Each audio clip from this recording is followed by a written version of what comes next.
터치 부탁합니다. 여러분 어제 말씀 기억하십니까? 애굽에서 모압까지 그 애굽에서 나와 광야를 거쳐 이제는 드디어 요단강가 모압 평지에 이르렀습니다. 요단강만 건너면 됩니다. 말 그대로 목전에 두고 있는 저 적과 꿀이 흐르는 가나안, 하나님이 약속하신 그 땅을 곧 들어가게 되었다는 것이죠.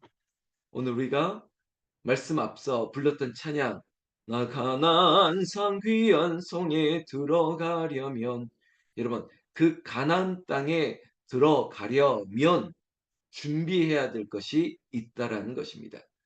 그냥 준비 없이 들어간다면 문제가 생기는 거예요. 여러분 하물며 우리가 새 집에 들어갈 때, 그 이사할 집에 들어갈 때 필요한 목록을 쫙 적습니다. 그래, 새 집에 들어갈 때는 그래 이게 필요했지, 그래 이것만큼은 꼭 집어넣어야지, 이런 마음도 들지 않습니까?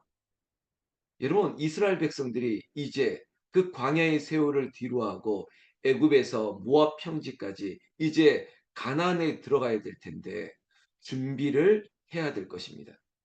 마음가짐뿐만 아니라 구체적인 것들을 이제 모세를 통해서 알려주시기 위한 하나님의 마음을 우리는 느끼는 거예요.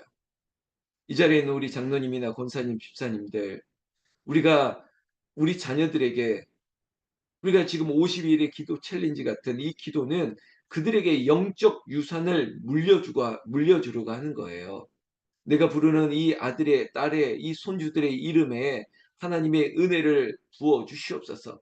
그래서 내가 줄 수 없는 거잖아요. 사랑의 열매, 이거는 은사거든요. 이거는 하나님의 축복의 열매거든요. 그거는 내가 줄 수 있는 것이 아니기 때문에 하나님 사랑의 열매를 부어 주시옵소서. 그리고 내일은 하나님 희락의 열매를 부어 주시옵소서. 이런 기도가 우리의 영적 유산으로 자녀들에게 물려주는 그런 축복이 되는 것이죠. 여러분 오늘 33장 50절에 보면 여리고 맞은편 요단강가 모압 평지에서, 어제 이 문장 보았지 않습니까? 애굽에서 모압 평지까지 또 여호와께서 모세에게 말씀하여 이르시되, 항상 하나님은 모세를 통해서 말씀하였습니다. 모세를 통해서 가르치기를 원하는 것이죠. 51절, 이스라엘 자손에게 말하여, 이렇게 시작합니다. 여러분 이 자리에도 우리가 자녀들에게 말하고 싶은 것이 있습니다. 이제는 할아버지 할머니가 되니까 자식에게, 애들 손주 네 자식 키울 때는 그래 이렇게 해야 된다라고 충고할 수 있는 자격 있으시지 않습니까? 오늘 이제 요단강가, 이제 요단강을 건너 이제 가나안으로 들어가야 될 내 자손들, 다음 세대, 이 후손들에게 무엇을 말하고 가르쳐야 될지, 자 지금부터 우리는 들어보겠습니다. 51절에 너희가 요단강을 건너 가나안 땅에 들어가거든. 여러분 이 문장을 보십시오. 이 구절을 보십시오. 요단강을 건너 가나안 땅에 들어가거든. 요단강을 건너 가나안 땅에 들어가거든. 여러분 마치 가정법입니다. 들어가거든. 그리고 들어가면 뭐뭐 할 것이야 라고 하는 조건절입니다. 자, 너희가 약속했던 그 땅을 너희에게 줄 것이다. 그렇지만 들어가서 해야 될 것이 있다. 모세를 통해서 명령하시는 것이죠. 여러분 가장 중요한 것 무엇을 가르쳤을까요? 여러분 52절에 보면 하나님의 마음을 읽을 수 있는, 그리고 우리도 십계명을 통해서 사도신경을 통해서 알고 있는 하나님만 믿어야 된다는 것입니다. 하나님만, 유일하신 하나님만 믿어야지. 너희가 저 가나안 땅에 들어가면 얼마나 바쁜 줄 아니? 땅을 새롭게 배정받았으니까 그 땅을 기경하고 거기다 집을 세우고 또 옆에 있는 이웃들과 또 관계를 맺고 새로운 일을 시작하고 사업을 시작하고 막 이러려면 얼마나 바쁜 줄 알아? 게다가 가나안 땅은 화려한 곳이야. 거기에 있는 우상들이 얼마나 많은 줄 알아?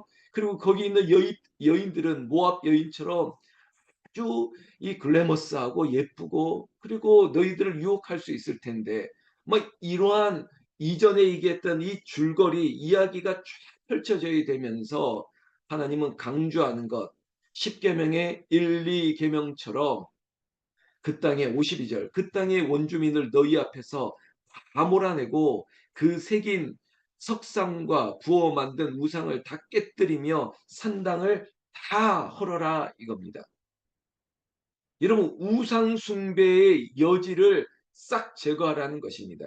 그래서 너희가 전쟁에서 싸워 얻은 땅, 그 여인들, 그 사람들을 왜 척결해야 했냐? 여러분 인간적으로 휴머니즘의 관점에서 인도주의적 관점에서 보면 아우 저 사람들을 죽인다. 아 이거 너무 잔인하지 않습니까? 라고 할지 모르겠지만 여러분 제가 이렇게 좀 표현해도 양해해 주십시오. 내 자식을 위해서는 어쩔 수 없다 이런 거예요. 내 자식을 위해서는 내가 모질게 살아야겠다 이런 마음이죠. 하나님께서는 그래 욕을 먹어도 내가 먹을 테니까 너희는 내 명령에 따라 행하라는 거예요. 누가 이렇게 하라 그랬냐? 그러면 나에게 아버지가 그랬다고 하나님 아버지께서 말했다고 모든 책임은 내가 질 테니까 너희들은 내 말대로 해. 그런데 그 명령, 그 엄숙한 말씀은 결국은 하나님 아버지 자신을 위한 것이 아니라 이스라엘 백성들 너희를 위한 것이라는 거예요. 보세요. 원주민들을 쫓아내고 석상과 우상을 깨뜨리고 산당을 헐고 이거 마치 처음에는 아예 아버지 좋으라고 하신 거죠. 아버지 때문인 거죠. 라고 하지만 아니에요. 이것을 남겨두면 후환이 생길까 하나님은 아시기 때문이에요. 그래서 53절에 보면 그 땅을 점령하여 거기 거주하라. 내가 그 땅을 너희 소유로 너희에게 주었음이라. 여러분, 때로는 우리가 이럴 때가 있습니다. 창세기에 보면 창조의 그 원리가 뒤집히는 경우가 있는데 하나님께서 자, 첫째 날, 둘째 날, 그리고 여섯째 날에 우리를 만드시고 우리 인간들에게 뭘 명령했냐면 이걸 다스리고 정복하라라고 말했습니다. 여러분, 세상을 향해서 우리가 다스리고 정복할 의무와 힘이 있었습니다. 그런데, 그런데 죄가 들어오면 우리가 세상의 다스림을 받는 거예요. 이런 거죠. 우리는 돈을 다스릴 힘이 있습니다. 그리고 우리의 몸과 마음에 있는 약한 것들을 다스리는 힘이 있어요. 그렇지만 어느 순간 그게 뒤집힐 수 있습니다. 물론 죄가 들어와서도 그렇고 나아가서는 세상의 화려한 이 쾌락과 유혹 앞에 우리가 장악되는 거죠. 이거는 나아간 이게 큰 이 의미인데 여러분 이 자연이 마치 자연의 기후의 역습 이런 거 있지 않습니까? 사람이 공해를 일으키고 막 이랬기 때문에 이제는 뭐 엘니뇨 현상 같은 뜻밖의 자연재해가 갑자기 몰아치기도 하고 야, 이 지구의 온도가 갑자기 점점 올라가고 그리고 대한민국의 기후도 야, 이게 벌써부터 이렇게 더우면 어떻게 살아? 이렇게 말하는 것도 결국은 인간이 지금까지 지었던 어떤 피해가 역습으로 돌아오는 거죠. 여러분 이 모든 것들이 죄로부터 시작되는데 하나님은 이 원리를 아시는 거예요. 그래서 인간 너희들 스스로 아무리 깨끗하게 아무리 너희가 완전하게 살려 그래도 그러나 그 완전하기 위해서는 주변을 정리하라는 거예요. 여러분 사람의 마음이 너무나도 약합니다. 그래서 죄가 지을 만한 것들을 가지 않는 게 안전해요. 그래서 청소년, 청년들에게 그런 얘기를 합니다. 그래, 너가 남녀 간의 유혹들, 성적인 유혹들을 피할 수 있는 자리를 마련하지 않는 게 가장 안전한 거야. 여러분 뭐 그냥 이렇게 클럽 가고 그 밤늦도록 두 사람이 함께 있고 뭐 이런 자리를 배제하는 게 안전한 거지. "야 손잡지 마. 너희들 그 순결하게 너희들이 그 마음을 가져야 돼." 이렇게 말하는 것보다 안전하게 가르치기 위해서는 그런 자리를 만들지 말라는 거예요. "술 먹는 자리를 만들지 마. 그래 그런 죄 짓는 자리에 가지 마." 이게 좋은 거죠. 여러분 인정하시죠? 그래서 하나님께서는 우상들을 다 깨뜨려라. 산당을 헐어라. 그 땅에 거주하는 사람들을 몰아내야 돼. 그리고 너희는 그 땅에서 개척자처럼 새로운 땅을 그리고 새로운 집을 새롭게 일궈야 돼라고 말하는 것입니다. 여러분 하나님의 마음을 아시겠죠? 하나님께서는 이제 그들에게 구체적으로 54 절에 보면 이 땅을 소유로 하나님께서 베풀어 주실 텐데 항상 논란의 여지가 있을 것을 알기 때문에 백성들의 인구 조사를 하고 지파들의 상황을 알고 그 지파에 맞게끔 크게 자 동쪽에는 여기 서쪽에는 여기 이렇게 분배를 했습니다.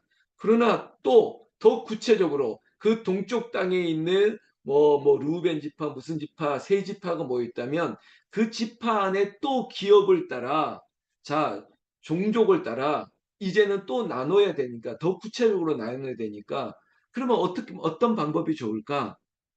그러면 우리가 민수기 보면 알지 않습니까? 또 제비뽑기가 동원되는 거예요. 54 절에 너희의 종족을 따라 그 땅을 제비 뽑아 나눌 것이니 이거죠. 여러분 첫 번째 원칙은 종족의 수, 야, 이 지파의 수, 이 집안 가문의 수를 고려해서 그리고 제비 뽑으려고 하는 거예요. 마치 우리 교회도 9가지 열매의 조직을 나눌 때, 야, 그래도 우리 권사님들이 그리고 우리 서리 집사님들이 그래도 믿음이 약하신 분이 연로하신 분이 여기에 따라 골고루 좀 나누기 위해서 제비 뽑은 거죠. 제비 뽑아 나눈 거예요. 성경의 원리예요. 이걸 가지고 아, 왜 그러지? 왜 그러지? 막 이런 말씀하시는데 여러분 가급적 목사의 사견이 사라지게 하도록 이렇게 하는 거죠. 그런데 54절에 보면 중요한 원리가 있습니다. 아까 말했지만 자, 종족의 수가 많고 적음에 따라 제비 뽑아서 나눴는데 그 땅이 하나님의 기업, 조상을 따라 기업을 받을 것이니라 하나님이 하시면 너희에게 축복의 기업이 될 것이라는 것입니다. 여러분, 너희의 조상들이 그렇게 사모했던 그 땅이 될 것이라는 거죠. 역설 아닙니까? 그저 여러분 적과 꿀이 흐르는 땅이 그저 뚝 떨어진 게 아니에요. 우리는 그저 성경에서 족과 꿀이 흐르는 가나안에서 가나안에 들어가기만 하면 그냥 꿀이 뚝뚝뚝 떨어지고 그냥 평화로운 일들만 있을 것 같지 아니라니까요. 하나님이 약속하신 땅에 들어가려거든 마음 준비를 딱 해서 저 원주민들을 몰아내고 싸워야 되고 유혹에서 이겨야 되고 이런 과정이 필요한데 약속을 믿으면 겸손해지고 겸손함으로 하나님은 또 은혜를 내려주고 그 은혜의 약속을 하나님께서 실현시켜주는 이 모든 과정이 여러분 우리의 마음가짐에서 우리의 믿음 그래 믿음대로 될지어다 이렇게 순종할 때 이루어질 것이라는 거죠. 그런데 이 믿음이 없으면 여러분 5절, 55절 이 믿음은 순종 아닙니까? 그런데 항상 55절에 너희가 만일 그 땅의 원주민을 너희 앞에서 몰아내지 아니하면 여러분 가정은 두 개입니다. 순종하면 그렇지 또한 반대로 순종하지 아니하면 몰아내라 그랬는데 근데 하나님은 그 몰아냄으로 말미암아 주실 축복이 다 예비해 있는데 꼭 민수기에 보면 순종을 하지 않아요. 불뱀에 물려서 노뱀을 쳐다보면 살 것이라고 해도 그거 쳐다보지 않아요. 지금 55절에도 하나님이 오죽했으면 몰아내지 아니할 사람도 있을 것을 보니 지금 이 상황이 얼마나 안타까웠습니까? 그런데 하나님께서 몰아내지 아니할 것도 아시면서 분명히 또 옵션처럼 겁을 주시는 거예요. 보세요. 너희가 남겨둔 자들이 너희의 눈에 가시, 너희의 옆구리를 찌르는 것이 될 것이다. 눈에 가시가 되고 너희의 옆구리를 찌르는 그런 일들이 있을 것인데 너희를 끝까지 괴롭히게 될 것인데 여러분 이렇게까지 말씀하셨는데 순종해야죠. 몰아내야죠. 마음가짐을 딱 굳게 잡고 가나안에 들어가서 하나님의 축복을 받아야죠. 56절. 여러분 이 56절을 이렇게 기도하면 됩니다. 나는 그들에게 행하기로 생각한 것을 너희에게 행하리라. 하나님은 약속하셨습니다. 그래서 우리는 믿음대로 될지어다. 하나님 약속, 하나님 믿음이 나의 믿음이 되고 이 믿음의 결과는 응답이 될 줄로 믿습니다. 이러면서 우리는 가나안 땅을 향해서 나아가는 것입니다. 그렇게 되면 하나님의 약속은 변치 않습니다. 오늘 우리가 34장 29절까지 긴 본문이지만 이 두 구절만 볼 텐데 여러분 34장 2절 보십시오. 너는 이스라엘 자손에게 명령하여 그들에게 이르라. 너희가 가나안 땅에 들어가는 때에 그 땅은 너희의 기업이 되리니 곧 가나안 사방 지경이니라. 여러분 하나님의 약속이 실현된다고요. 땅에 들어가는 그때 그 순간 그 가나안의 전 지경은 너희의 땅이 될 것이라 약속이에요.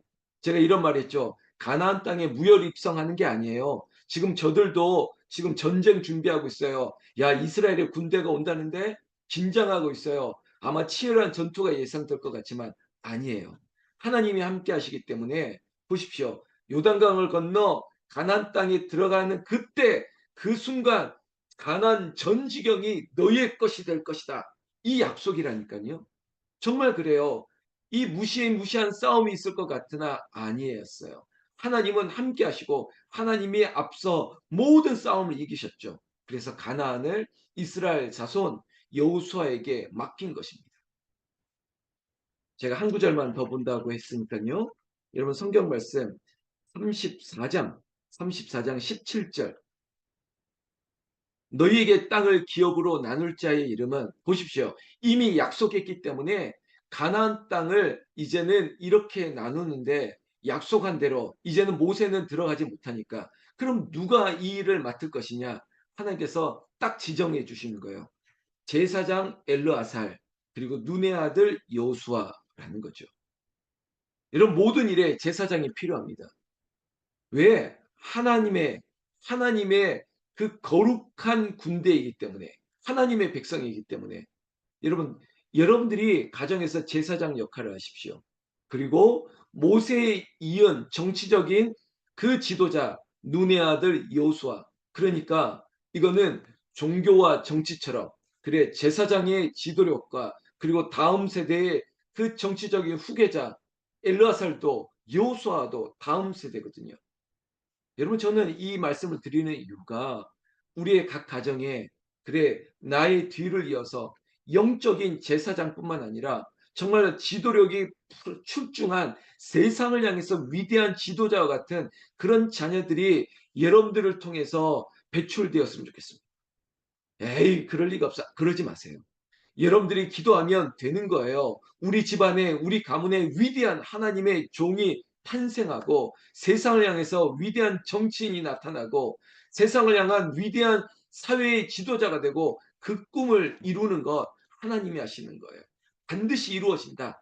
너희가 예굽에서 이 모압 평지까지 온 것은 어쩌면은 여기 있는 우리 권사님, 장로님, 수사님이 너희가 여기까지 온 것은 이제 너희의 삶은 솔직하게 말씀드리면 우리가 30년, 40년, 아니 불과 20년 남지 않은 세월일 수 있는 가능성이 많지 않습니까? 우리는 여기까지지만 그러나 우리의 자녀 다음 세대들에게는 하나님 놀라운 복을 주실 줄로 믿습니다. 우리가 모세처럼 정말 모세는 억울할 것 같지만 아니에요.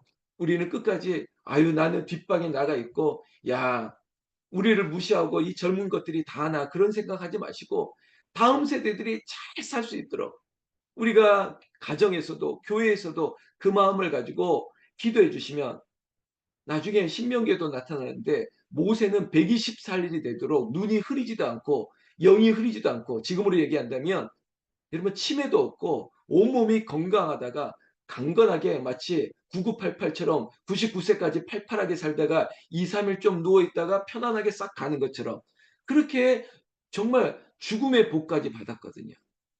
여러분 이 자리에 있는 우리 모두도 그런 모세와 같은 복을 받게 될 줄로 믿습니다. 그 주님이 부르실 때까지 여러분 가나안 땅에 들어가야 될 우리의 자녀들을 세우는 우리 북한산 기도원 홍은절교회 새벽기도 성도님들 되기를 나는 우리 주 예수님의 이름으로 축원합니다. 축원합니다. 기도하겠습니다. 제가 기도하겠습니다. 여러분들 이름